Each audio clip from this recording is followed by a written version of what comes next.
welcome to this video on assessment, focusing on assessment for ESL in Quebec.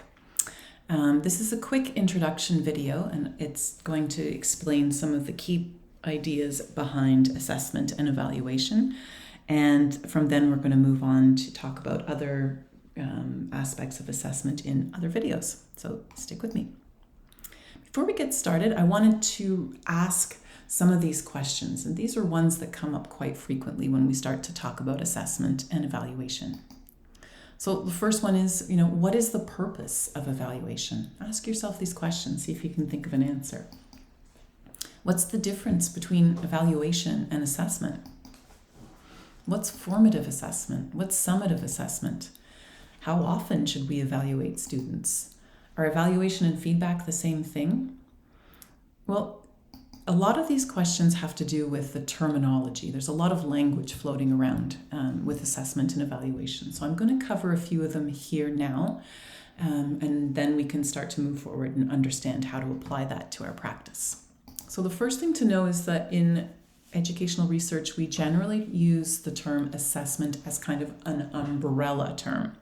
So assessment happens when teachers or other professionals use information, so tests or observations or things like that, to determine what students can do. What is their ability? So what can they do? Now that's the very basic overview term. And often assessment is broken down into two kinds of assessment.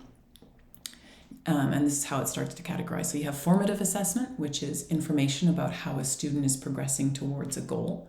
So if, for example, at the start of the year, the student can only really introduce themselves, and your goal is to get them to have a short conversation in English. How far along are they towards that goal? Are they able to, start to introduce themselves, ask questions? What can they do? What are they capable of doing right now? And formative assessment is kind of ongoing in the classroom too. So you're constantly checking in with the students, constantly sort of seeing what is it that you can do to help them improve. And the results of formative assessment are feedback for the student and also information for you to adjust your teaching. So this is kind of the ongoing checking in with the student and seeing what they can do and how you need to adjust and what strategies you can use in your teaching, what strategies you can give to them. We're going to talk a lot about the role of feedback in helping students learn.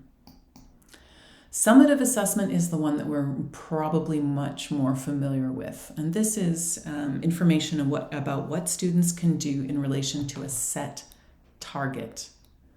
Okay, and that's the key there. So if the set target is the student can have a 5-minute conversation in English, you can give information about that. For example, yes, they can absolutely do this. They can do this really easily, or no, they're not quite able to do this yet. And that's where things like grades come from. Summative assessment should be considered as like a snapshot in time. Okay, so what can they do right now when you are giving that summative assessment? So it's just a sort of indication, information about where they're at. It doesn't help them to grow, it just gives us information. Okay, so we're going to cover these complicated concepts in 2 other further videos. So the first one, we're really going to dig into the difference between formative assessment, which is also known as feedback. Remember, it results in feedback, or summative assessment, which results in grades. And that's the big difference there. And the second video will talk about how we evaluate or grade using the PFEQ, how to sort of figure out what grades to give to the students. So that's it, and I hope you continue on to the next video. Thanks.